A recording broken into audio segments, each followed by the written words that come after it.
It's time to talk about June's Journey, a hidden object mystery game with a captivating detective story. When you're playing, you solve a mind-teasing mystery of the roaring 1920s while you dive into June's captivating quest to uncover a scandalous family secret and solve her sister's murder. It's mystery, it's danger, and it's romance, and you never know where the next chapter's gonna take you. If that wasn't fun enough, you get to customize your very own luxurious island estate. Seriously, I cannot stop playing. I am already on the 3rd chapter, and I just started recently. Join me back in time in the glamorous 1920s. June needs your help, detective. Download June's Journey for free today on iOS and Android. Patrons heard this episode first. You can become a Patreon too by heading over to patreon.com/themurderdiariespod.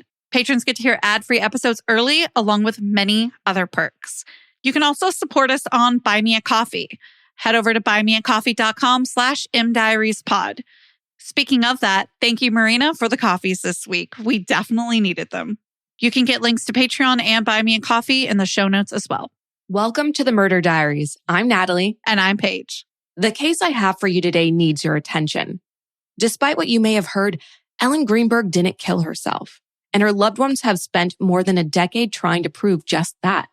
They've begged, pleaded, and fought with those in power to change Ellen's manner of death from suicide back to homicide or even undetermined so that it can continue to be investigated.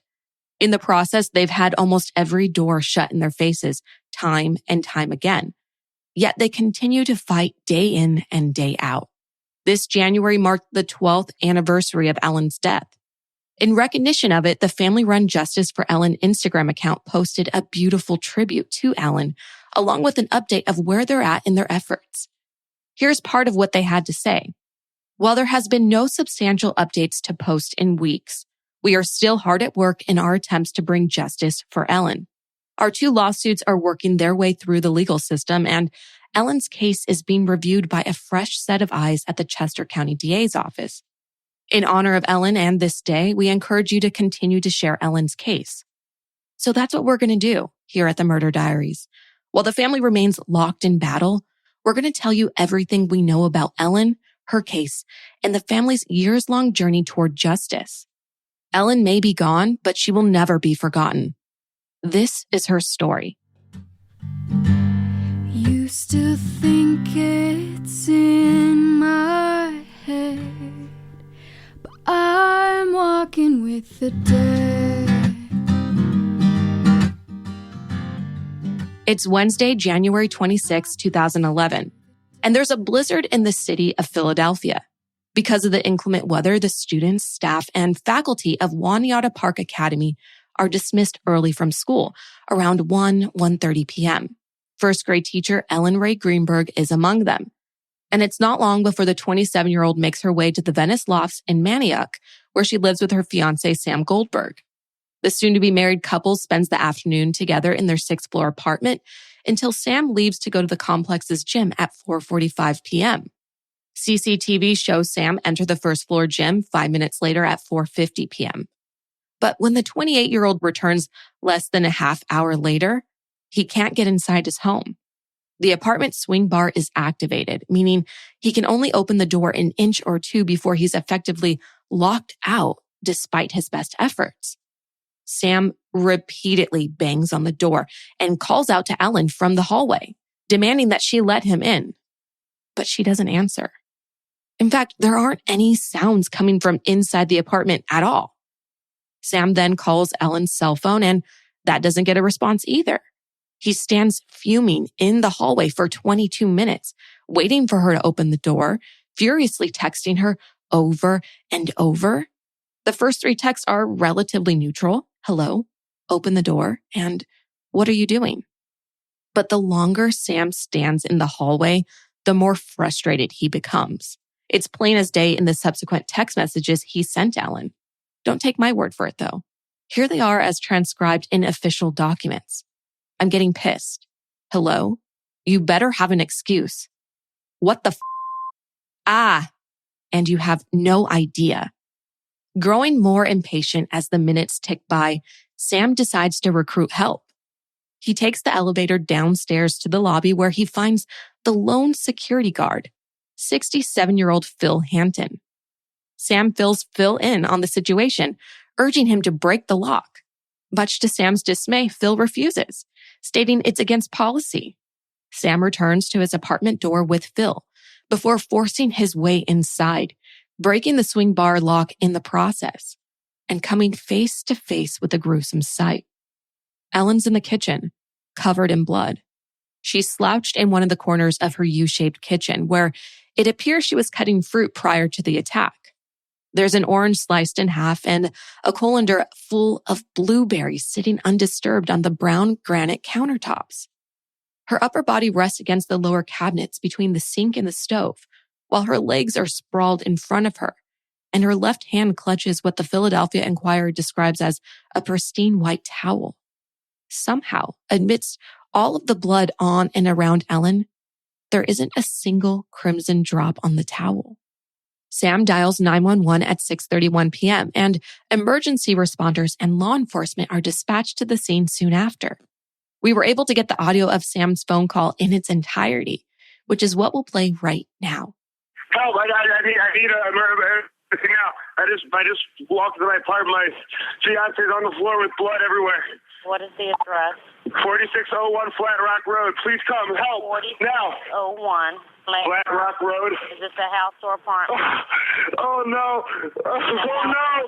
It's an apartment. What apartment number? Please hurry, please. Where is she bleeding from? I don't know. I can't tell. No, sir, you have to calm yourself down in order to get you some help. I'm sorry. Okay. I don't know. I'm looking at her right now. I can't see anything. There's nothing broken. She's bleeding. Ellie. You don't know where she's bleeding from? Can't see where the blood's coming from? I think her head. I think she hit her head, But it's everywhere. Okay, sir, it's everywhere. You think she might have fallen? Do you know what happened? She may have slipped. There's blood on the table. Her face is a little purple. Okay, hold on for rescue for her. Stay on the phone.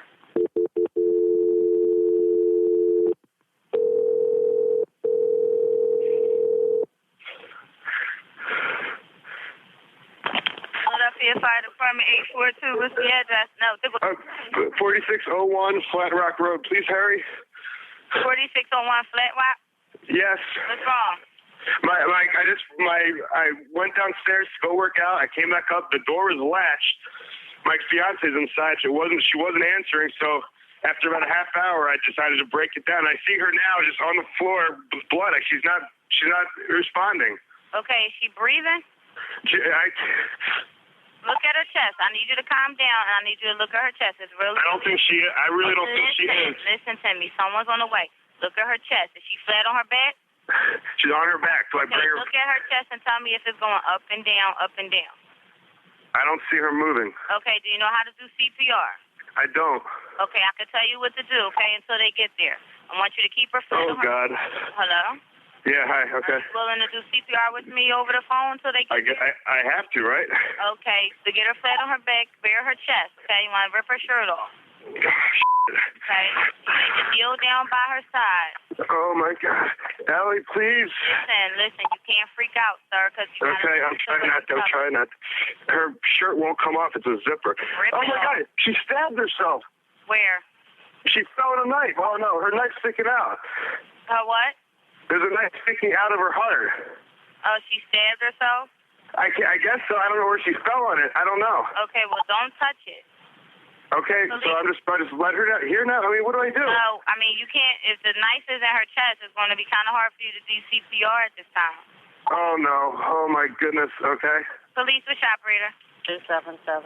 Is someone coming here? Yes, they are. You said 4601 Flat Rock, right? Yes. Okay, someone's on the way. And the knife is still inside? Wait, so what? The knife is still inside of her? Yes, I didn't take it out. Was it her chest or what area? It's in her chest. It looks like it's right in her heart.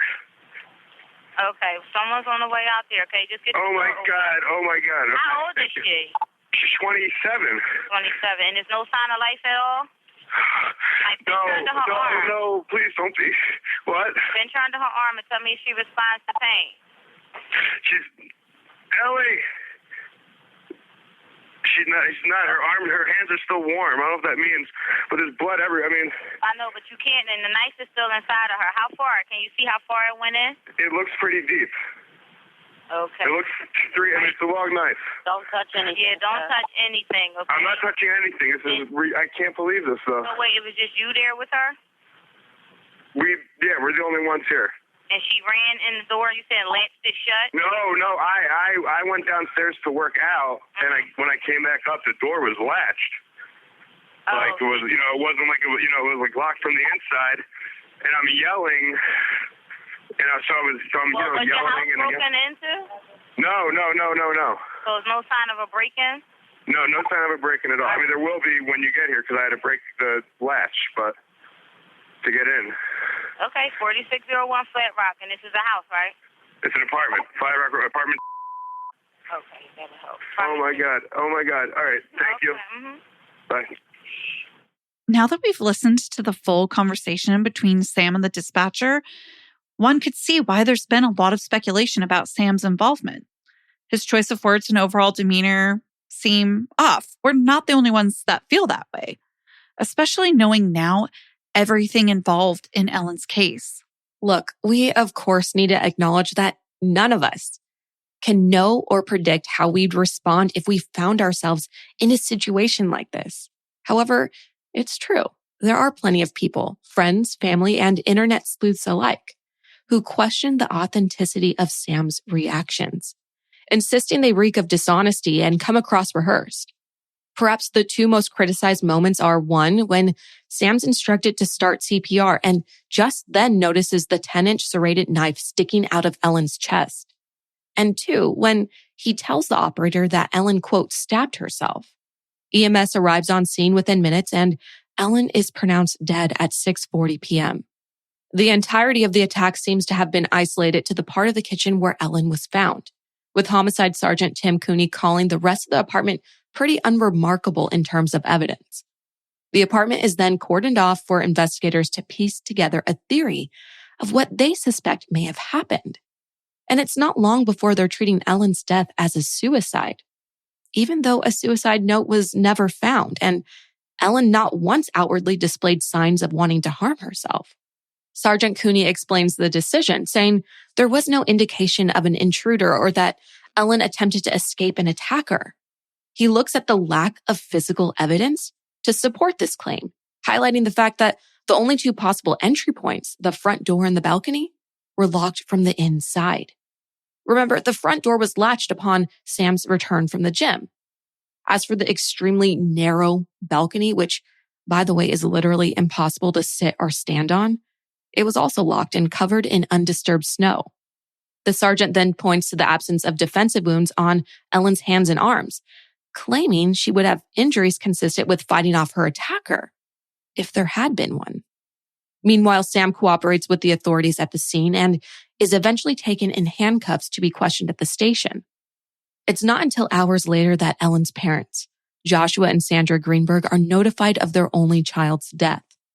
With the words, "Something terrible has happened to Ellie," the Greenbergs' world came crashing down and would never be the same. Sandra told the Philadelphia Inquirer that life suddenly became weird, strange, and black. But here's the thing. When Ellen's parents finally hear the news, it's not Sam who tells them. Instead, it's Sam's father, Richard Goldberg. Strangely, Richard isn't the only member of Sam's family who becomes intertwined in Ellen's case in the days following her death.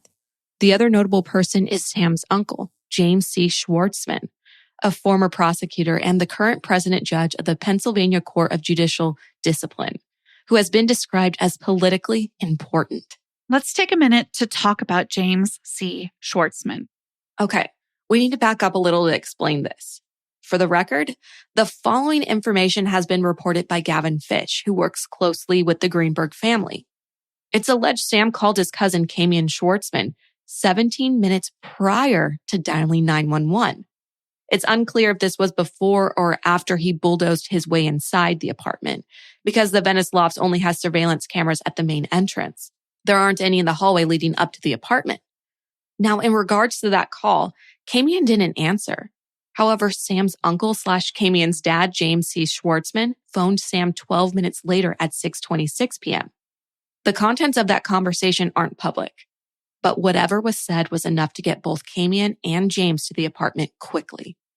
Camian arrived 3 minutes into Sam's conversation with the dispatcher, and even before EMS, while James got there prior to paramedics calling Ellen's time of death at 6:40.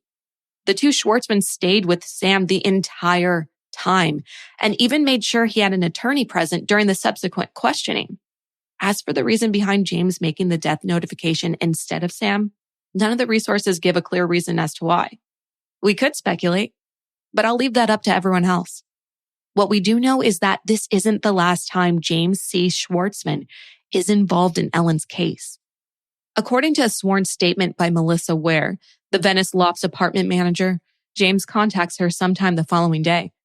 He requests access to the apartment in order to collect personal belongings for Sam, most importantly, a suit for Ellen's upcoming funeral. Melissa's hesitant, though. She doesn't want to get herself or her boss in trouble for allowing someone to enter without permission and possibly risk the entire investigation. So she contacts the Philadelphia Police Department and asks if it's okay. They explain the crime scene has been released and give the go-ahead for James to enter and for the professional crime scene cleaning crew to get to work. Again, this doesn't feel right to Melissa. Unsure of what else to do, Melissa takes a video of the state of the apartment prior to James's arrival and the impending deep clean. When James finally gets to the apartment, he takes more than Sam's suit. Thomas Brennan, who I'll introduce more in depth later, alleges in its equivocal death analysis that James C. Schwartzman walks out of the apartment with cell phones, both of Ellen's laptops. One was for personal use and the other was for work, among other things.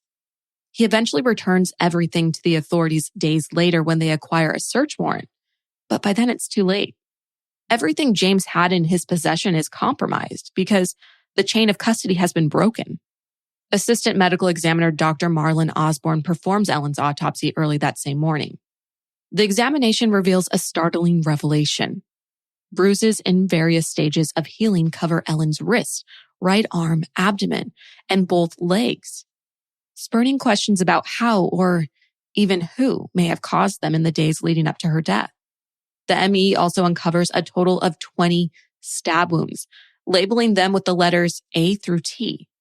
There's a 2.5-inch gash on her scalp, a 3-inch laceration on her stomach, a total of 10 punctures to the back of her neck ranging from 0.2 centimeters to 3 inches deep, and 8 more stab wounds to Ellen's chest where the knife remained lodged long after her death. Even though the knife found embedded in Ellen only had her DNA on it, 2 of the wounds were inflicted after Ellen's heart stopped beating. We know this because the injuries didn't cause hemorrhaging, which is a result of the heart beating and moving the blood throughout the body. If her heart wasn't beating at the time of those stab wounds, it means she couldn't have done this to herself. As a result, Dr. Marlon Osborne rules Ellen's death a homicide. Unfortunately, that didn't stick for long. Here's what happened. Upon Dr. Osborne's ruling, Ellen's case is transferred to the Philadelphia Homicide Unit. The investigators review the crime scene, key fob records, and surveillance footage. They do so in order to match the information against the story Sam told them, and somehow everything lines up with his version of events. Or so they say. Then the investigative team examines Ellen's mental state in the days, weeks, and months leading up to her death, uncovering a relatively recent struggle with anxiety. Loved ones noticed a marked shift in Ellen's behavior 2 months prior to her death. She went from her usual vibrant and lively self to filled with anxiety and stress, according to some of her friends and coworkers. When Sandra and Joshua asked their daughter what was causing her anxiousness, she vaguely told them it was due to work and never went into more detail, giving them the impression she didn't want to continue talking about it. She did, however, express an interest in moving back to her childhood home in Harrisburg, where her parents live. The Greenbergs found this to be unusual because Ellen had built a life in Philadelphia. Her job, her friends, Sam. Not to fail to mention, Sam and Ellen were set to be married at the end of summer, a little less than 8 months away, causing them to wonder, why would Ellen want to move when this beautiful new chapter in her life was about to begin? Was she running from something or someone? The concerned parents questioned her, wanting to know if everything was okay between her and Sam. Ellen dismissed the line of questioning and assured them that all was well with the young couple.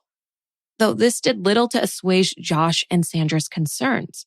Not sure what else to do, the Greenbergs urged Ellen to see a psychiatrist, and Ellen agreed.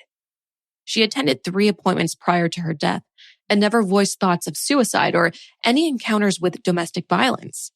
When asked about her home life, the doctor noted a smile on Ellen's face as she spoke about her soon-to-be husband.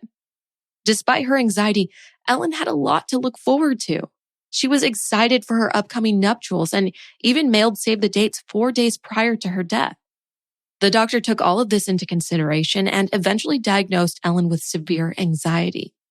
She was prescribed Klonopin and Ambien, which lists suicidal ideation and behavior as possible side effects, both of which were also found in Ellen's system at the time of her death.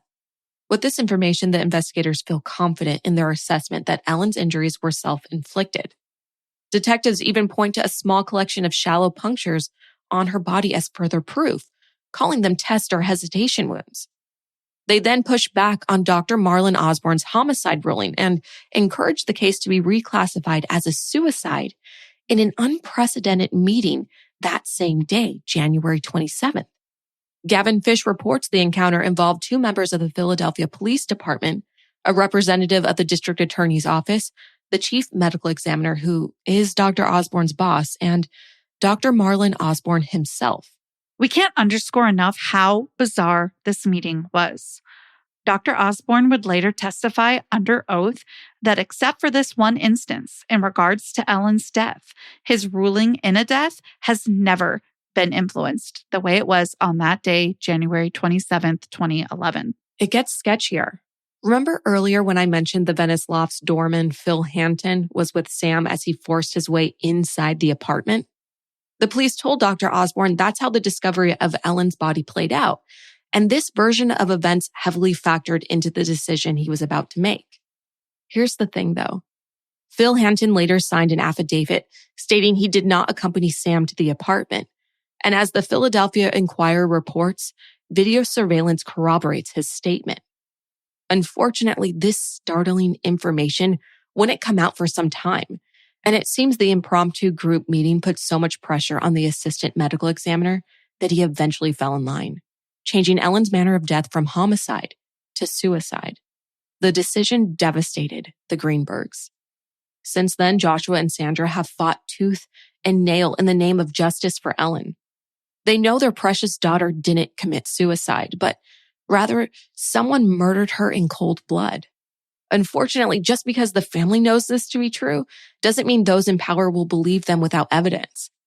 They acquired a portion of Ellen's case folder through the Freedom of Information Act, gaining access to the ME's investigative report, the autopsy report, images of Ellen's wounds, and crime scene photos.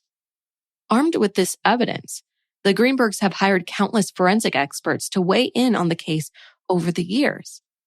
These second, third, and fourth opinions all come to the same conclusion. Ellen didn't kill herself. Instead, they question the veracity of the Philadelphia Homicide Department's findings. The first example of this is Dr. Wecht, the Pittsburgh forensic pathologist who is most known for calling into question the plausibility of the single bullet theory attributed to JFK's assassination. The injuries to the back of Ellen's neck particularly interested Dr. Wecht, who claims to have never seen anything like this in all his years of practice and can't comprehend how investigators wrote off Ellen's death as a suicide. Upon the release of his January 2012 report, the renowned forensic pathologist classified it as strongly suspicious of homiciding, thus validating the family's gut feeling and propelling them forward. From there, the distraught parents officially hired Larry Kasner as their private attorney. Kasner has made a name for himself as a civil rights lawyer, unafraid of facing off with the police in pursuit of justice. And he soon proved to be up to the task in Ellen's case, too. The first order of business took place in May 2012, after months of preparation. He represented the Greenbergs in a much-anticipated meeting with the Philadelphia police officials and members of the district attorney's office, with one goal in mind: to get Ellen's case reopened. But that didn't happen, or else the family's fight for justice may have ended long ago. Instead, the argument fell on deaf years, forcing Joshua and Sandra Greenberg to find another approach. New legal counsel soon joined the team in the form of former State Attorney General Walter Cohen. Under his direction, they filed a public records request for the entire police case file on Ellen's death. They were quickly denied. Cohen proved his tenacity as he pushed and pushed the department, and it worked to an extent. Investigators allowed the Greenbergs to view the file under strict guidelines. No photocopies or photographs of the file's contents. And this proved to be another roadblock for the couple, as they didn't know what they should be looking for. But Ellen's mom and dad pressed forward still. They sought out other forensic experts to study what they did have: the crime scene and wound photos, the autopsy findings, and the medical examiner's investigative report. This time, they had someone with 25 years of investigative experience on their side, Thomas Brennan, a retired police veteran and former chief of the Dauphin County Detectives, and he was on the case for free. He studied every single photo and document available to the family and ultimately came to the conclusion that Ellen's lack of defensive wounds didn't necessarily point to no attacker. He referenced his own experience on other cases where victims couldn't react fast enough in what's called a blitz attack. It's when a victim is attacked by surprise or with such overpowering force that they're incapacitated before they can defend themselves. That's not all, though. Brennan noticed other inconsistencies, including one that comes in the form of a streak of dried blood that had dripped from Ellen's nose across her cheek to her left ear, indicating she was on her side when she died. This directly contradicts crime scene photos, which show Ellen propped up in a seated position against the lower kitchen cabinets, and investigators who continue to insist she wasn't moved. If that's the case, the blood path defies gravity, as former homicide prosecutor Guy DeAndre told the Philadelphia Inquirer. He elaborated, saying, "You don't need to be a pathologist to have an appreciation for that. Either she moved herself or someone moved her." DeAndre continued examining the available documents in Ellen's case and unraveled the tangled web even more. He questioned what damage the 10 stab wounds to Ellen's neck may have caused to the spinal cord and began looking for the neuropathologist's report, only to find a single line referencing it in the autopsy report. It reads, "Note, neuropathologist Lucy Rourke examined the spinal cord and concluded there is no defect of the spinal cord." Wanting a closer look, DeAndre requested a copy, only to be told there was no evidence of a neuropathology report, and an invoice couldn't be found either. When asked about her findings, Dr. Rourke couldn't be certain she saw the specimen without an invoice, stating she had no recollection of the case. The family and their investigative team kept pushing for answers, when a twist of fate gave them something better than a years-old report: Ellen's spinal cord. It turns out the medical examiner's office still had a section of it in storage, which was then examined by forensic pathologist Wayne K. Ross. The subsequent report indicated that the cranial nerves and brain had been severed by one of the knife wounds, leading Ross to determine Ellen wouldn't have been physically able to continue the knife assault on herself. He writes, quote, "As a result, she would experience severe pain and impaired/loss of consciousness," end quote. So if the injuries to the back of her neck were enough to incapacitate Ellen, how did she deliver the final stabbings to her chest where the knife ended up? Despite the ample evidence to the contrary, the Philadelphia Police Department stands by the ruling of Ellen's death as a suicide. They remain steadfast in their findings and point to now debunked evidence concerning Ellen's computer and Google searches for a quick, painless suicide prior to her death. However, no such searches were found when the FBI examined the computer in 2011 or when the family hired their own experts to do the same. I also think anyone would agree 20 stab wounds to the chest, neck, and body are anything but painless. Now the Greenbergs' primary focus is to get a hold of Ellen's entire case file, a request that doesn't seem likely. The last 2 years have kept the Greenbergs busy with 2 major lawsuits, according to the Philadelphia Inquirer. In 2021, Joshua and Sandra Greenberg, through their most recent attorney, Joe Pedraza, filed a civil lawsuit against Dr. Marlon Osborne, who conducted Ellen's autopsy. The determined parents want Ellen's manner of death to be changed back to homicide, or even undetermined so that her death can continue to be investigated. If this happens, an investigation into the city of Philadelphia will also be opened for misconduct. The presiding judge, Glynis D. Hill, allowed the suit to move forward, which prompted an appeal filed by the city arguing that a medical examiner's opinion can't be challenged under the law. Then in October 2022, the Greenbergs filed another civil suit, this time against specific individuals from the medical examiner's office, the Philadelphia Police Department, and the district attorney's office for concealment of a homicide. As of this recording, the lawsuit is still ongoing. Finally, the most recent update happened in time for the 12th anniversary of Ellen's death. Her case will be reviewed by what her family calls a fresh set of eyes at the Chester County DA's office. Ellen may be gone, but she won't be forgotten. Share her story, her name, her photo, because the more people talking about her, the more it helps Ellen's loved ones in their fight for justice. Here at the Murder Diaries, we're thinking of the Greenberg family today and always. They've fought and continue to fight so hard. May 2023 be the year of answers. Give us a follow at the Murder Diaries Pod on TikTok and Instagram, and you can find us at the Murder Diaries Pod request@gmail.com. Until then, Stay safe. bye. Is your daily grind getting you down? A ThermoSpa's hot tub may be the solution. Just a few minutes under those powerful soothing jets, and all your stress seems to melt away, like you're lying on a cloud of bubbles. You'll not only feel better, but sleep better too. Call 877-861-4672 now, and for a limited time, save $1,250.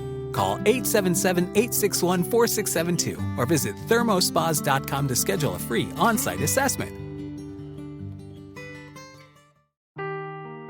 Seeking the truth never gets old. Introducing June's Journey, the free-to-play mobile game that will immerse you in a thrilling murder mystery. Join June Parker as she uncovers hidden objects and clues to solve her sister's death in a beautifully illustrated world set in the Roaring '20s. With new chapters added every week, the excitement never ends. Download June's Journey now on your Android or iOS device, or play on PC through Facebook Games.